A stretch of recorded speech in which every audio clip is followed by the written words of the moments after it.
Hello दोस्तों, नमस्कार। अभी की सबसे बड़ी खबर आ रही है जहां पर पाकिस्तान में गिरने वाली है शहबाज की सरकार। बताएंगे पाकिस्तानी राष्ट्रपति ने कहा है पद से हटा देंगे। नवाज की पार्टी सरकार चलाने में हुई नाकाम। बताएंगे अभी की सबसे बड़ी खबर। दोस्तों क्या कहना है उनका, तो वही सबसे बड़ी खबर। राजौरी में एलओसी के पास हुआ ब्लास्ट, सुरक्षा बल खंगाल रहे चप्पा चप्पा। आखिर क्या है इन आतंकवादियों की प्लानिंग? तो दोस्तों वही चीन के तेवर में दिखाई दिया भारत को लेकर नरमी लद्दाख पर ड्रैगन का नया संदेश। तो वहीं कठुआ आतंकी हमले के बाद high level meeting, Jammu Kashmir और पंजाब के डीजीपी रहे मौजूद। तो वहीं कठुआ हमले के जवाब में पाकिस्तान पर भारत करेगा क्या एयर स्ट्राइक? बताएंगे किसने ये बात कही है, सारी जानकारियां एक एक करके बताएंगे। बस आप वीडियो के अंत तक बने रहेगा। और खबरों में आगे बढ़ने से पहले अपने देश भारत का निरंतर विकास देखना चाहते हैं तो वीडियो को लाइक करके, चैनल को सब्सक्राइब करके, बेल आइकन दबा के कमेंट में जय हिंद अवश्य कहिएगा। बात करें पहली बड़ी खबर की, जहां पाकिस्तानी राष्ट्रपति ने कहा नवाज की पार्टी सरकार चलाने में हुई नाकाम। पार्टी के नेताओं से मुलाकात में कहा हम सरकार बना और गिरा भी सकते हैं। बता दें शहबाज सरकार को बहुत बड़ी धमकी दिया। दोस्तों पाकिस्तानी राष्ट्रपति जरदारी ने, पाकिस्तान के राष्ट्रपति आसिफ अली जरदारी ने नवाज शरीफ की पार्टी को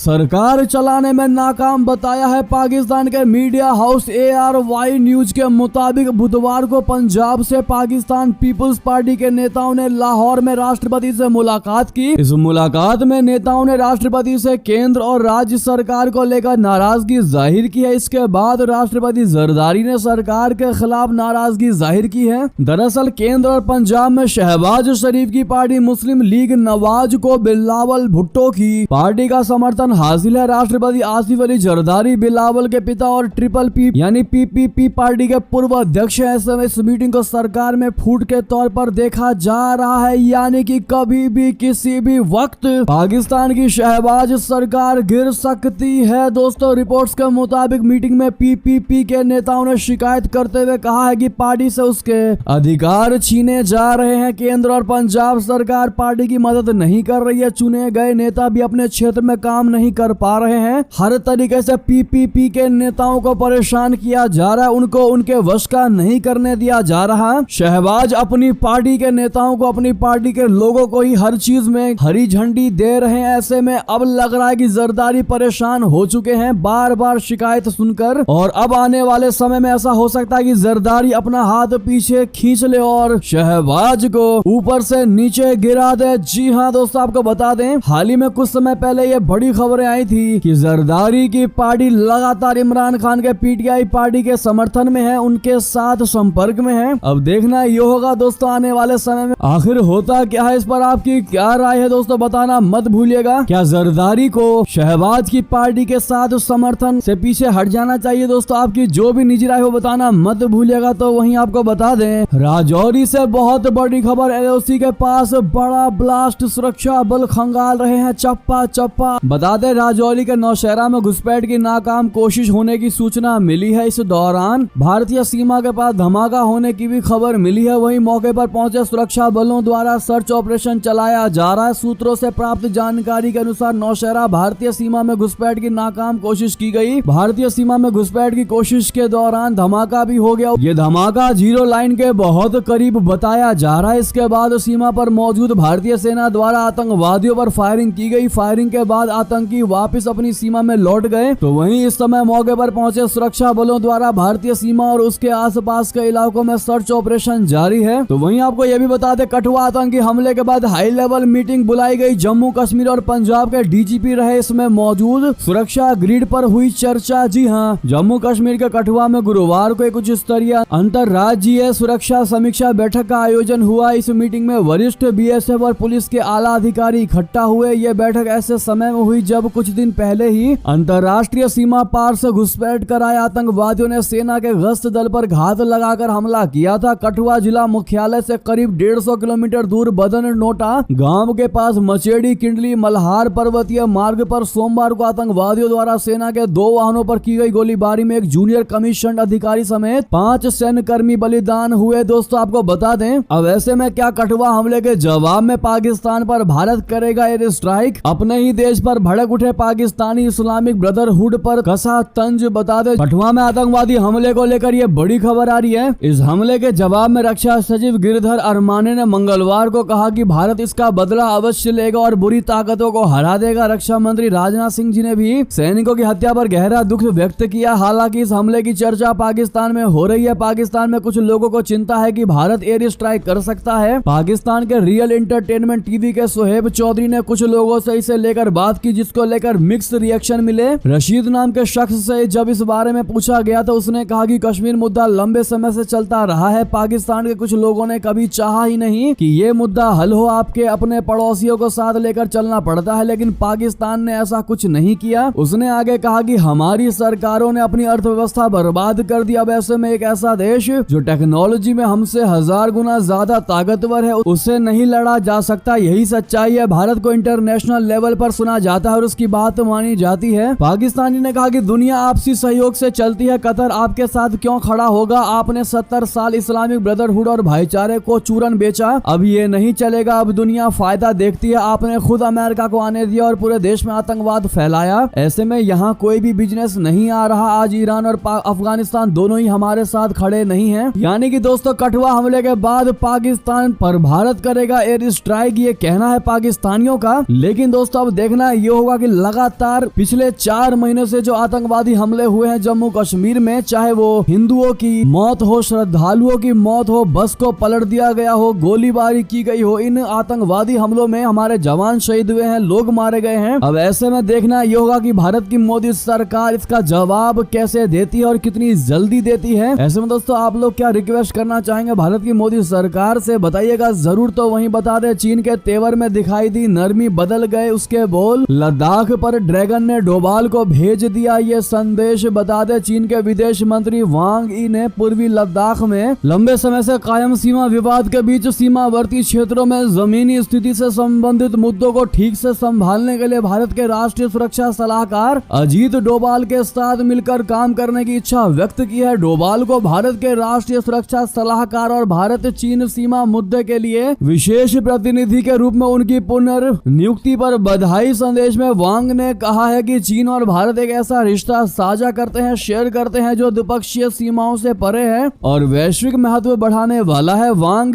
विदेश मंत्री के अलावा भारत चीन सीमा वार्ता प्रणाली के लिए चीन के विशेष प्रतिनिधि भी हैं। जी हां, चीन की सत्तारूढ़ कम्युनिस्ट पार्टी के राजनीतिक ब्यूरो के सदस्य वांग ने मंगलवार को डोभाल को भेजे अपने संदेश में कहा कि दुनिया में 2 सबसे अधिक आबादी वाले विकासशील देशों और उभरती अर्थव्यवस्थाओं के रूप में चाइना और भारत एक ऐसा रिश्ता साझा करते हैं जो द्विपक्षीय सीमाओं से परे और बढ़ते वैश्विक महत्व वाला है। साथियों, आपको बता दें, बड़ी खबर, यासीन मलिक मामले से अचानक हटे high court justice Amit Sharma, मौत की सजा पर होनी है सुनवाई। बहुत महत्वपूर्ण जानकारी, दिल्ली उच्च न्यायालय के न्यायाधीश अमित शर्मा ने आतंकवाद के वित्त पोषण मामले में अलगाववादी नेता यासीन मलिक को मौत की सजा देने का अनुरोध करने वाली राष्ट्रीय जांच एजेंसी की याचिका पर सुनवाई से बृहस्पतिवार को खुद को अलग कर लिया। न्यायमूर्ति शर्मा ने मामले की सुनवाई से खुद को अलग क्यों किया, इसके कारण की पुष्टि नहीं हो पाई है। ऐसे मामलों की सुनवाई करने वाले न्यायाधीशों की सूची में बदलाव के बाद यह मामला न्यायमूर्ति प्रतिभा एम सिंह की अध्यक्षता वाली खंडपीठ के समक्ष सूचीबद्ध किया गया। न्यायमूर्ति सिंह ने कहा कि इसे 9 अगस्त के लिए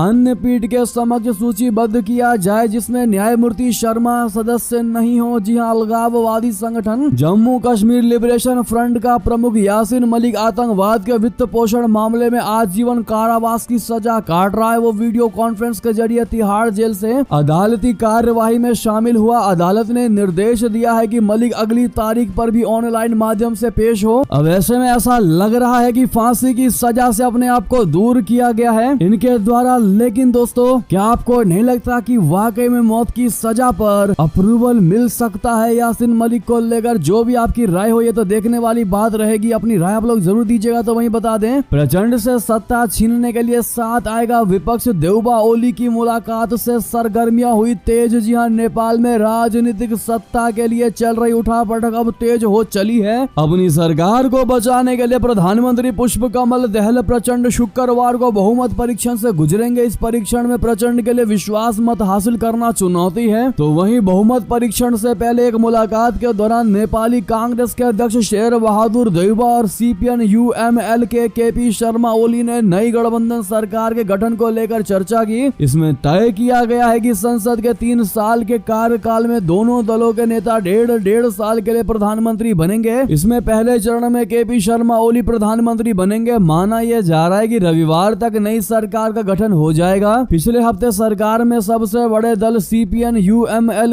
ने नेपाली कांग्रेस के साथ सत्ता साझाकरण समझौते पर हस्ताक्षर करने के बाद प्रचंड की सरकार से समर्थन वापस ले लिया था। इसके साथ ही सरकार की सबसे बड़ी सहयोगी पार्टी सीपीएन यूएमएल के 8 कैबिनेट मंत्रियों ने एक साथ इस्तीफा दे दिया था। इसके बाद सीपीएन यूएमएल ने प्रचंड के इस्तीफे की मांग की थी, लेकिन प्रधानमंत्री ने पद छोड़ने से इनकार करते हुए संसद में विश्वास मत का सामना करने की बात कही। प्रचंड विश्वास मत का सामना करने की तैयारी कर रहे हैं, लेकिन ये उनके लिए समर्थन जुटाना बहुत बड़ी चुनौती है। जी हाँ दोस्तों, तो वहीं आपको बता दें, आईएसआई को फोन कॉल ट्रेस करने का अधिकार देने पर मानवाधिकार आयोग ने जताई चिंता। शहबाज सरकार की आलोचना। दरअसल पाकिस्तान सरकार ने खुफिया एजेंसी आईएसआई को अपने नागरिकों के फोन कॉल को ट्रेस करने का अधिकार दिया। प्रधानमंत्री शहबाज शरीफ सरकार के इस फैसले पर एक मानवाधिकार संगठन ने आलोचना की। जी हाँ, राष्ट्रीय सुरक्षा का हवाला देते हुए पाकिस्तान के मानवाधिकार आयोग ने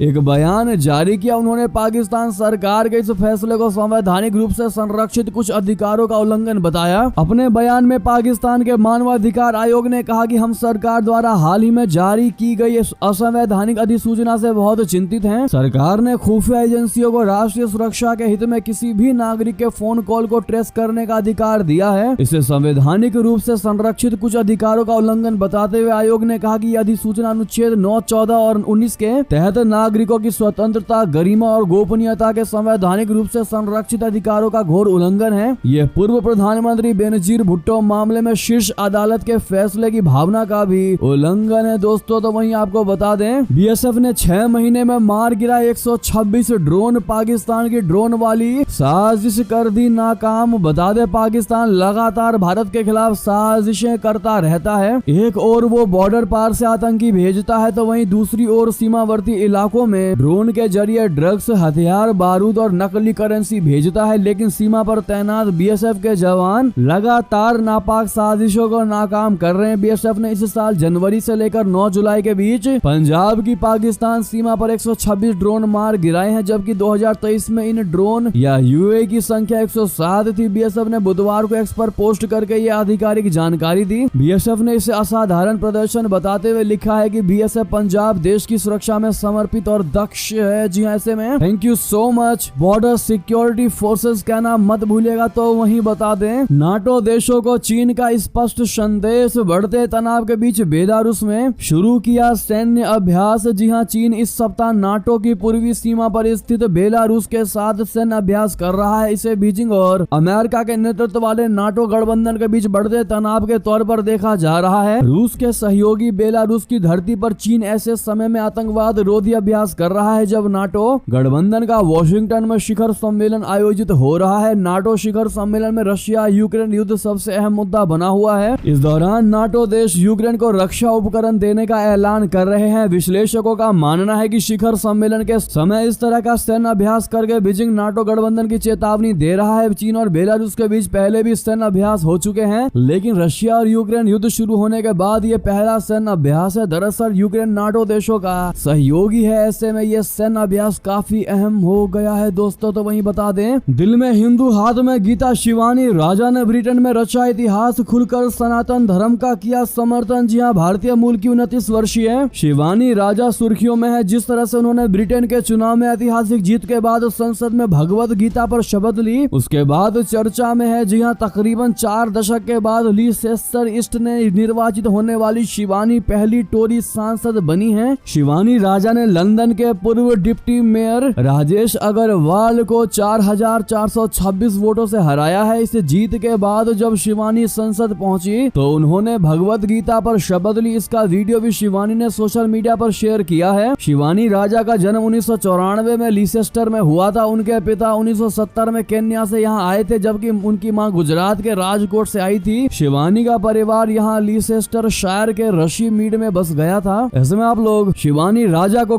कांग्रेचुलेशन कहना मत भूलिएगा। तो वहीं बता दें, सिल्क रूट से भारत के खिलाफ चीन की बहुत बड़ी साजिश का खुलासा। गोल्ड, ड्रग्स और हथियार की तस्करी को लेकर खबर। 9 जुलाई की दोपहर तकरीबन 1:30 बजे लद्दाख में चीन से सटे इंटरनेशनल बॉर्डर के इलाके नरबुला टॉप पर आईटीबीपी के कुछ जवान रोजाना की तरह पेट्रोलिंग कर रहे थे। लद्दाख का यह पूरा इलाका बेहद संवेदनशील है। इसकी दूरी भारत चीन के बीच वास्तविक नियंत्रण रेखा यानी एलएसी से महज 100 किलोमीटर की दूरी पर है। भारत चीन के बीच विवादित डेम चौक इलाके से तो नरबुला टॉप महज 77 किलोमीटर की दूरी पर है। ऐसे में आईटीबीपी इस इलाके पर खास निगरानी रखती है। 9 जुलाई को पेट्रोलिंग के दौरान जवानों को इस संवेदनशील इलाके में 2 खच्चर दिखाई दिए। एक पर 40 साल का एक युवक और दूसरे पर लगभग 70 साल का एक बुजुर्ग सवार था। उन दोनों खच्चर सवार लोगों से जब आईटीबीपी के जवानों ने पूछताछ करने की कोशिश की तो दोनों ही आदमी भारत चीन सीमा की ओर भागने लगे। पेट्रोलिंग टीम का शक और ज्यादा बढ़ गया और जवानों ने उनका पीछा करना शुरू कर दिया। कुछ ही देर में आईटीबीपी के जवानों ने